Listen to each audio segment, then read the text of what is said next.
Olá, nessa videoaula falaremos sobre o estudo e sinal de uma função. Vamos iniciar aqui de um modo geral, ou seja, independente de que tipo de função que é. O que é estudar o sinal de uma função? Estudar o sinal de uma função é determinar os valores de x de modo que se tenha f de x igual a zero, ou seja, que torne a função nula. Segundo caso, determinar os valores de x que tornem a sua função positiva, ou seja, quais valores de x que eu posso atribuir à minha função para que ela seja sempre positiva. E por último, determinar os valores de x que tornem minha função sempre negativa. Então, em síntese, é isso que é estudar o sinal de uma função. É determinar os valores de x para que se tenha essas três situações aqui. Vamos começar nossos estudos estudando o sinal de uma função afim. O que eu preciso para estudar o sinal de uma função afim? Primeiro passo, calcular a raiz. Para a gente calcular a raiz, só pegar a função e igualar a zero, ok? E o segundo momento vai ser o sinal do a. O a é o coeficiente angular, como nós já vimos isso em outros vídeos e nosso material impresso. O sinal de a na função de primeiro grau, ele fala se a função vai ser crescente ou decrescente, como já foi visto. Então, observe. Primeiro caso, para a maior que zero. Então, a gente tem aqui uma representação gráfica. Aí nós vamos calcular a raiz.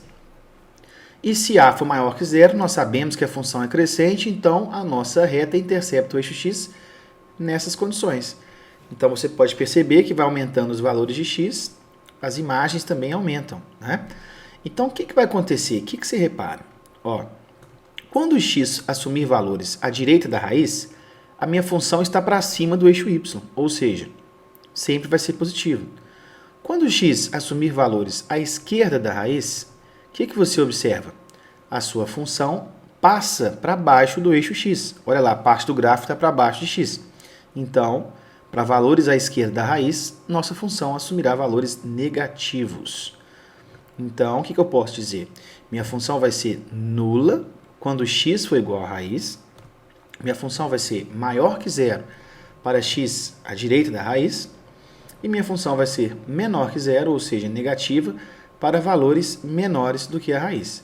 O mesmo acontece também quando a for menor que zero. Então, nós temos lá a raiz. Agora o gráfico já tem outro comportamento, que minha função é decrescente. Então, eu estou aumentando os valores de x, as imagens vão diminuindo. E minha função vai assumir valores positivos à esquerda da raiz e negativos à direita da raiz. É só reparar a parte que fica para cima de x. Tudo que está acima de x é positivo, tudo que está abaixo de x é negativo. Então, como é que vai ficar? Minha função é nula para x igual a raiz. Minha função vai ser positiva para valores de x menores do que a raiz. E a minha função vai ser negativa para valores de x maiores do que a raiz. E a função de segundo grau, como é que seria? Primeiro, igualzinho à função de primeiro grau. A gente vai ter que calcular as raízes primeiro. Como é que a gente calcula as raízes? Igualando a função a zero. E também preciso do sinal de a. Por que o sinal de a? Porque ele me dá a concavidade da parábola. Estão lembrados? Se o a for positivo, concavidade voltada para cima. Se o a for negativo, concavidade voltada para baixo. Observe. Se a maior que zero. O que acontece quando a é maior que zero? Nós já sabemos. Então, a gente vai lá e calcula as raízes, x' e x2', se for o caso. E agora, se o a é maior que zero, a parábola é voltada para cima. Então, o que fica para cima do eixo x? Repare. Valores à esquerda de x' e valores à direita de x2'. E o que fica negativo, ou seja, para baixo do eixo x? Exatamente, os valores que estão entre as raízes.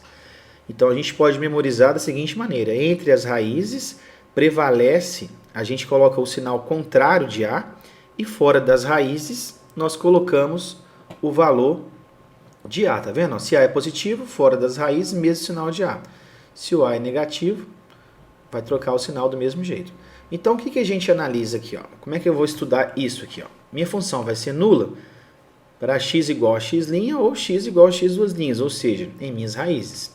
Minha função vai ser positiva para x menor que x' e x menor que x2', o x maior que x2'. E quando que a minha função vai ser negativa? Quando x assumir valores entre, né, as raízes. Então, veja bem, vamos recapitular isso aqui, ó. Minha função vai ser positiva para x menor que x' ou x maior que x duas linhas. Vai ser negativa para valores entre x' e x duas linhas, ok? E ela vai ser nula para x exatamente igual a x' e x duas linhas. Agora, outra situação, quando a for menor que zero. Quando a é menor que zero, então, mesmo procedimento, a gente pega as raízes e nós fazemos aqui a representação gráfica da parábola, só que com a menor que zero, a concavidade agora é voltada para baixo. Repare o que fica para cima do eixo x. Ó, o que está para cima do eixo x é justamente essa região aqui, ó, entre as raízes. Já mudou, tá vendo? Quando é maior e quando é menor que zero.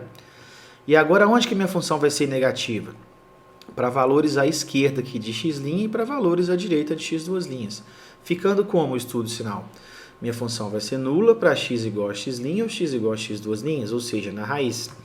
Vai ser positiva para valores entre as raízes, ok?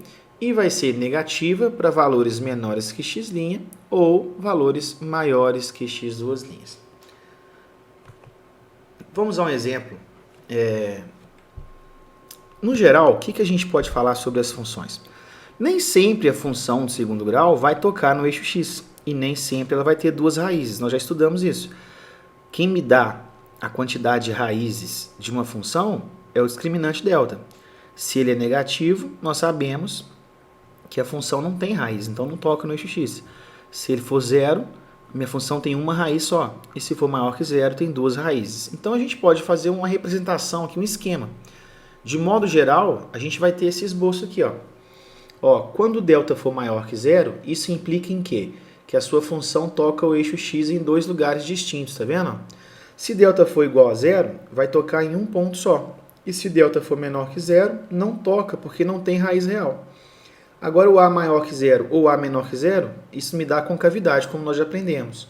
Então, aqui, de modo geral, o estudo de sinal de uma função quadrática só pode assumir essas 6 condições aqui. Isso aqui nós acabamos de ver, né? Para delta maior que zero, a maior que zero e a menor que zero. Quando o delta for igual a zero, a sua função ela nunca vai ser negativa, mas ela pode ser nula ou positiva. Aqui, se o a for menor que zero, ela nunca vai ser positiva, ela sempre vai ser ou negativa ou nula.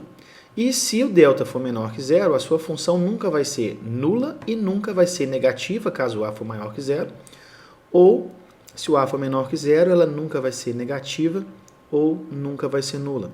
Nesses casos, onde delta é menor que zero, dizemos que se a é maior que zero, a minha função é estritamente positiva. E se a é menor que zero, ela é estritamente negativa. Ok? Vamos a um exemplo para a gente compreender melhor esse conceito.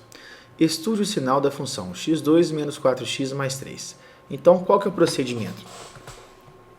Isso aí, calcular as raízes. Então, calculando as raízes. x2 menos 4x mais 3 igual a zero. Calculando o discriminante delta. Menos 4 ao quadrado, menos 4 vezes 1 vezes 3. 16 menos 12 dá 4. A fórmula aqui, o complemento. Então, nós temos as raízes, 1 e 3. Então, eu já sei que o delta é maior que zero, confirmando aqui que a gente tem duas raízes reais distintas. Então, eu já vou colocar na minha representação gráfica lá as raízes, 1 e 3, ok? Lembrando que eu não preciso fazer gráfico para estudar o sinal, é só um esboço. Agora, o sinal de A. Como é que funciona? O A é positivo, então a sua parábola tem a concavidade voltada para cima, correto? Muito bem. Então, nós já sabemos o que acontece aqui. Para valores à esquerda, a minha função vai ser positiva. Para valores à direita, minha função vai ser positiva.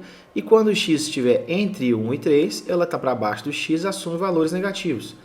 Então, o que eu posso afirmar? Que a minha função vai ser nula para x igual a 1 ou x igual a 3. Esses dois valores anulam a minha função. A minha função vai ser positiva para valores menores que 1 ou valores maiores que 3. E por último, a minha função vai ser negativa, ou seja, f de x é menor que zero, para quando x assumir valores entre 1 e 3. Então é assim que a gente estuda o sinal de uma função de segundo grau. O estudo de sinal ele vai implicar aí numa habilidade para a gente resolver as inequações, né? Que resolver uma inequação nada mais é trabalhar com o estudo sinal de uma função.